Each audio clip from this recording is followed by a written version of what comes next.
I'm going to share just a little bit with them about what One Voice Impact is.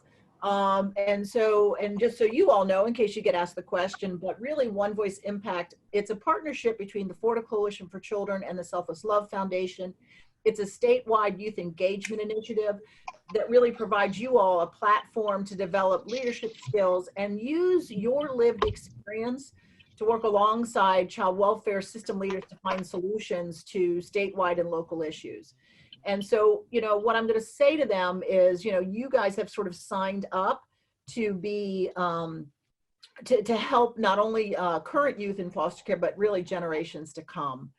And so, and what I've heard is, the one thing I want to let Good Morning America know is that, you obviously are struggling like the rest of us with COVID-19, isolation, the job loss, the shift to, doing school online. But the other thing that they have to understand is sort of, what you guys have experienced. And some of you entered foster care at a young age, but most of you that I've spoken to entered foster care as a teenager.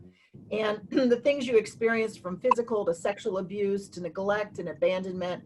I mean, some of you talked about witnessing your biological family involved in domestic violence or substance abuse or being imprisoned. And some of you talked about the passing of a biological parent that brought you into care. You've gone through, many of you talked about being homeless, and that you have changed foster homes and schools multiple times.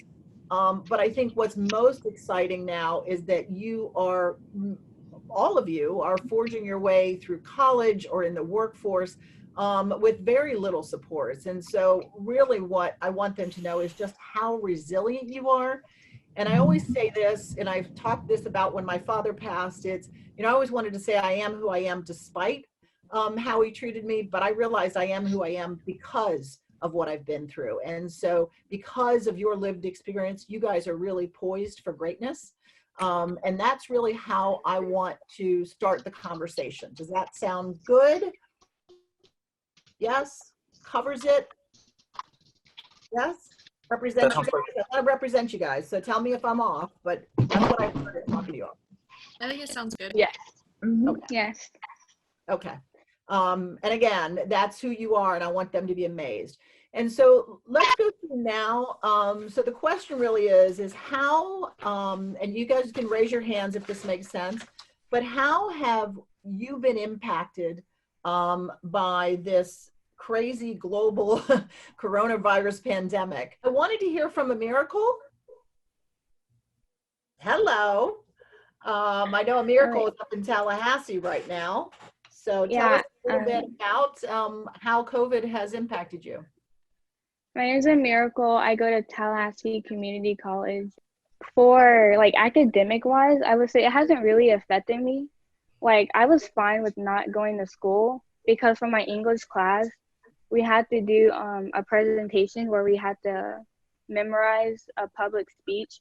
And I was like, wait, if the corona happens, that means we don't have to go to school, which means I don't have to present, which is awesome. So I was like, I'm fine with not going to school. So that was a positive.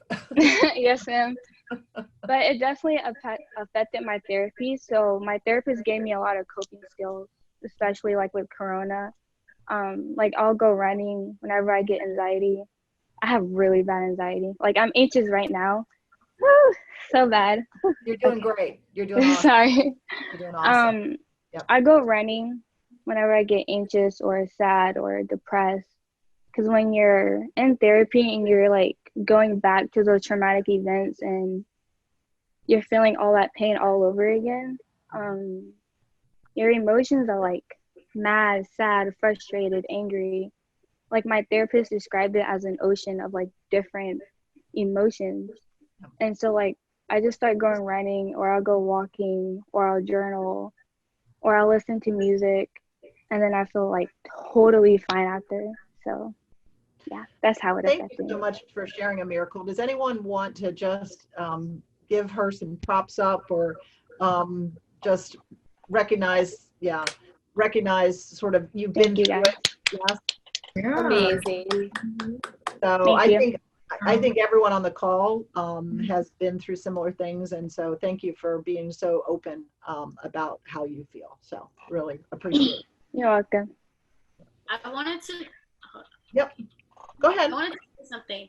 So it's funny because I go through the same therapy as well, and and it's very like helpful. But like she said, like with this whole thing going on, like I feel you, like, and how like stressful it is not to be there, because it's different doing it over the phone, because you can kind of have somebody to like balance out your emotions, like that energy from the other person is different being like in person with them than being on the phone with them. So I definitely feel you, and I definitely want to say like you're doing a good job. So just like keep it up. Thank you. It's so hard.